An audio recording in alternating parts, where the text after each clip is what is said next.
त्यांना एकनाथ पण आज आमचे सातेरी कदुकुल देवस्थानाचे इलेक्शन असले 25 ते 28 या कार्यकाळाखातीर ते इलेक्शन आमचे बिनविरोध सगळे आमचे कॅन्डिडेट येयलेले आहा त्या बद्दल आमचे सगळे सहकारी आहा मदन आहा तेंचे आभार मानता। तशेंच युवा संघटना जी आमची फॉर्म जाल्लेली हे करपाक हेतून म्हणजे बरेच सगळे हे करपाक ते युवा सगळे सहकारी पदाधिकारी त्यांचे आभार मानता।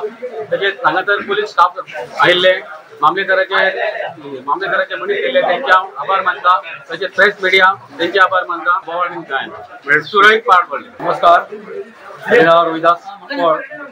हांव बोर्डे सातेरी देवस्थानाचो मदन हे सगळे हांगा जमलेले आसा। आमचे 2025 ते 28 ह्या वर्सा खातीर ही निवडणूक आसली देवस्थानची।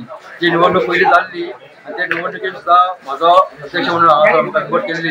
परत काही टेक्निकल काही इश्यू येयले म्हणून ही निवडणूक आतां परत जायत घेतली। आज मामलेदाराच्या पत्रा प्रमाणे ही आम्ही निवडणूक देवस्थान कमिटीन घेतलेली आसा। म्हणजे हे निवडणुकेन म्हाका सगळ्यांनी अध्यक्ष म्हणून माझी बिनविरोध निवड केल्ली आसा।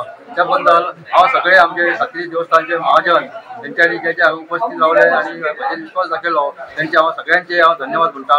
आनी म्हाका ह्या फुडें सगळ्यांचे अशें म्हाका फुड्यांचे सहकार्य लागतले अशी हांव अपेक्षा करता। आनी म्हाज्या वांगडा सगळे म्हाजे जे सेक्रेटरी आसा, ट्रेजरर आसा, एटर्नी आसा आनी बाकी उपजी आसा तेंच्यांनी म्हाज्या वांगडा आमी सगळ्या देवस्थानाच्या उद्दारा खातीर विकासा खातीर आमी काम करतले अशें आमी सगळ्यांनी केल्लो आसा।